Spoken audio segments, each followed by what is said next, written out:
Vous aimeriez réussir à enfin comprendre les autres, à sortir finalement de ces difficultés relationnelles liées à quelques différences. Regardez tout de suite ces vidéos.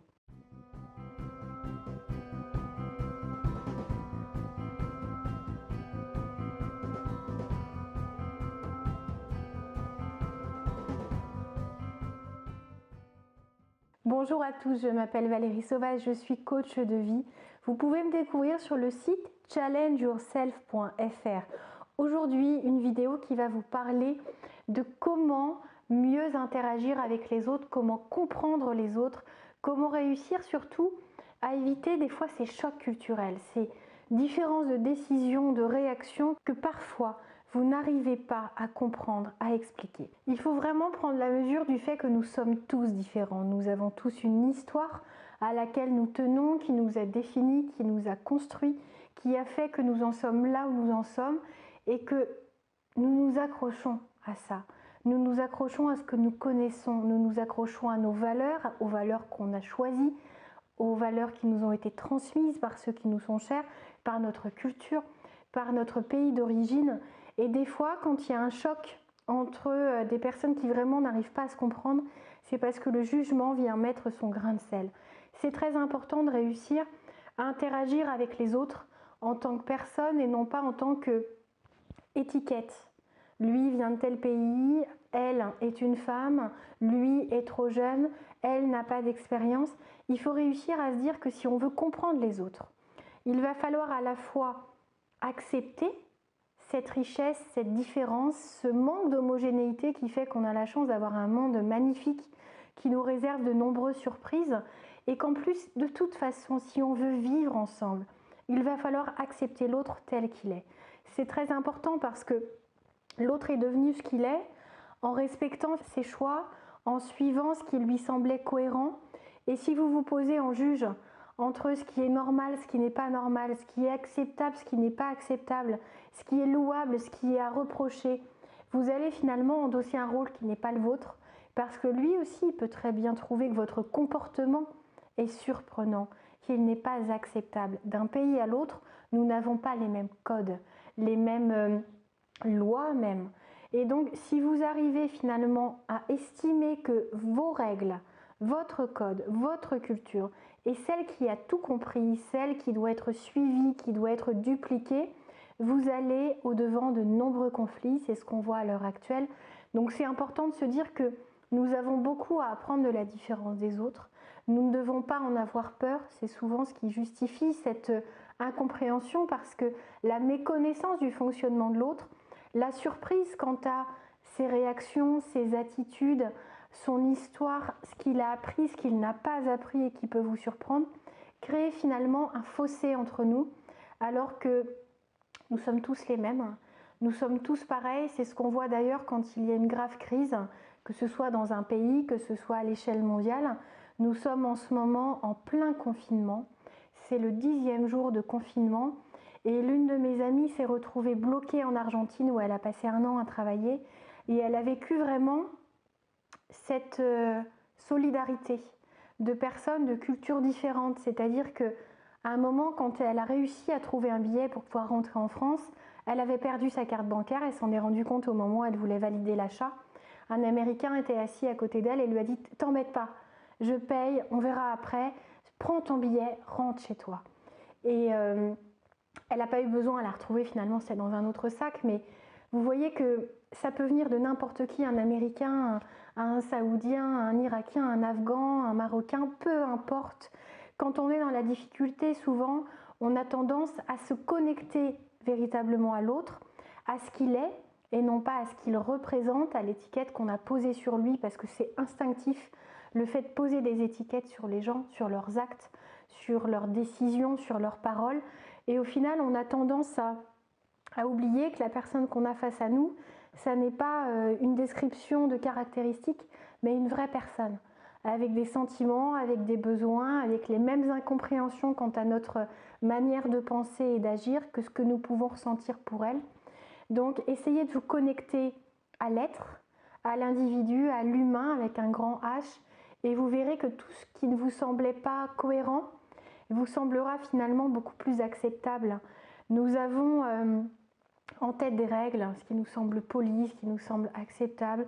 Et des fois, on va avoir l'impression que les autres sont impolis, alors qu'ils sont simplement absorbés par un problème vraiment important, un souci qui fait que finalement ce qu'ils ont appris et qui est la même chose que vous, ne leur est plus accessible à ce moment-là. Je me rappelle d'une histoire très triste d'un monsieur avec ses enfants dans un train qui s'est fait interpeller par un autre voyageur qui avait l'impression d'être le redresseur de tort, qui ne comprenait pas l'attitude de ce papa, qui laissait finalement ses enfants perturber la tranquillité des autres passagers et qui a décidé d'agir, d'intervenir, d'être le porte-parole de tous ceux qui se laissaient finalement importuner en silence. Et il est allé voir ce papa en lui disant « Monsieur, je ne comprends pas comment vous pouvez laisser vos enfants faire autant de bruit, vous voyez bien que ça gêne tout le monde.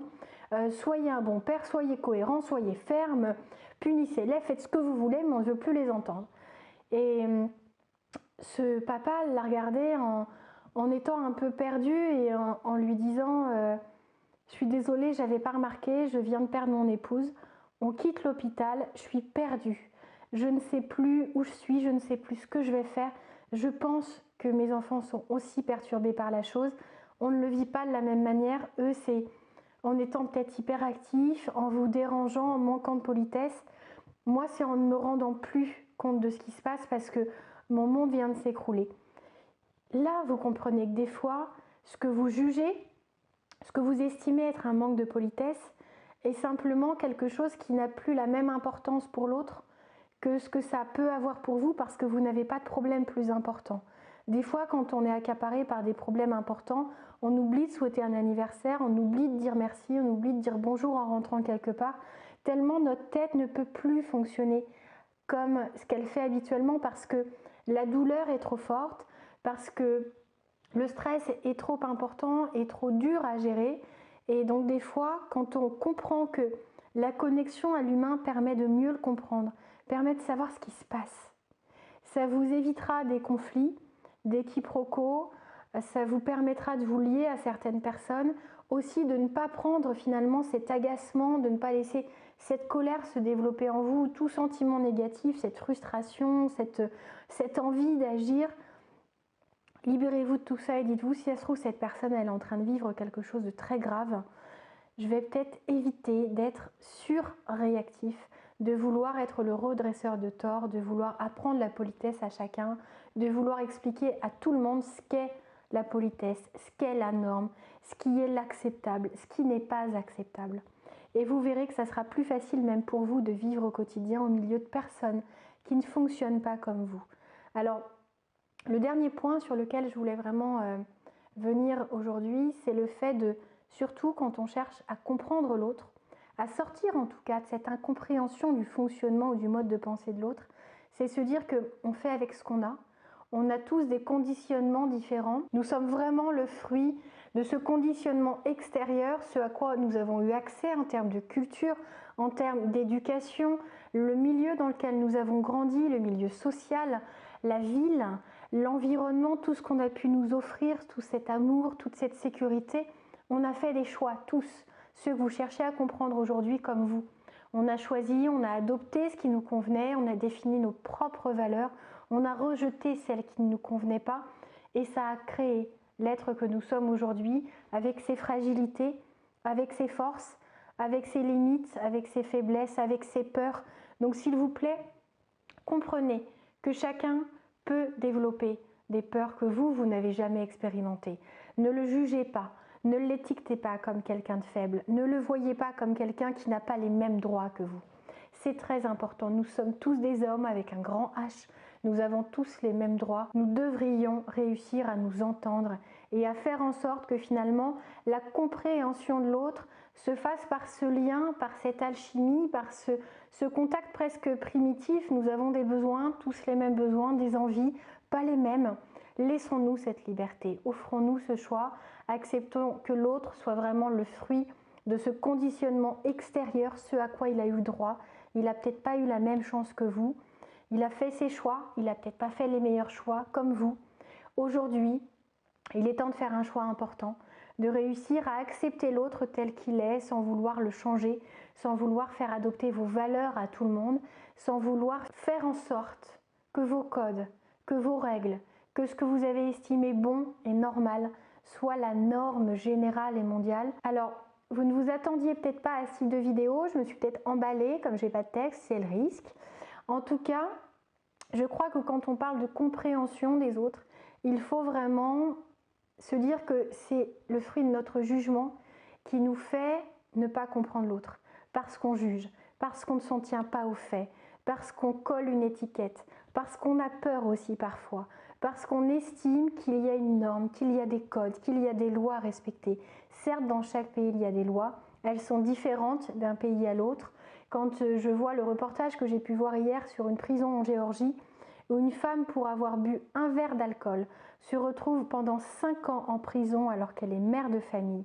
Elle a renversé, certes, quelqu'un qu'elle n'a pas vu de nuit, sous la pluie. Je vous rappelle son taux d'alcool, 0,0,09. Donc c'est même pas, pardon, 0,09. C'est-à-dire que c'est un peu moins de 0,1 g d'alcool dans le sang. C'est-à-dire qu'en France, on n'aurait pas du tout la même norme. Dans plein d'autres États aux États-Unis, elle n'aurait pas été punie et emprisonnée pour cette chose-là. Elle aurait peut-être pris du sursis, mais là, elle se retrouve pendant 5 ans dans une prison. Tout ça parce que nous avons tous des codes différents.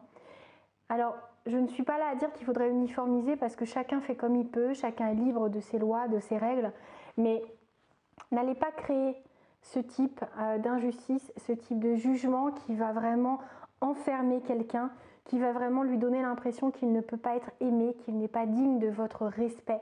Tout ça parce qu'il ne rentre pas dans ce moule, celui dans lequel vous avez grandi, celui que vous avez construit. Donc pour comprendre les autres, il faut comprendre que nous sommes tous différents, qu'il faut éviter de juger, qu'il faut se libérer finalement de cette habitude d'étiqueter les gens. Ensuite, nous sommes le fruit de notre propre conditionnement extérieur, ce à quoi nous avons eu accès, et intérieur, ce que nous avons choisi d'adopter et ce que nous avons décidé de refuser. J'espère que cette vidéo vous plaira. J'imagine qu'elle vous fera réagir, je l'espère en tout cas. S'il vous plaît, dites-moi comment vous gérez finalement ce rapport à l'autre, cette incompréhension parfois de la réaction de l'autre, de l'attitude, de son mode de pensée. Soyez bienveillants dans les commentaires. De toute façon, je ne laisserai pas de commentaires durs, intransigeants, juges. Je veux vraiment que ça soit un échange constructif, que ça soit pour vous une manière d'exprimer ce que vous ressentez. Si vous avez aimé cette vidéo qui change un peu du contenu habituel, dites-le moi, mettez-moi un pouce j'aime, partagez cette vidéo, commentez-la et abonnez-vous à la chaîne. Vous voyez, je suis pleine de surprises. Surtout, profitez de la vie, profitez de vos rêves, suivez-les, essayez de profiter des belles rencontres que la vie vous réserve. Et si vous ne vous portez pas en juge, si vous n'étiquetez pas, vous verrez que vous aurez bien plus accès aux autres êtres humains qui vous entourent que si vous en avez peur ou que vous les jugez. À très bientôt, au revoir.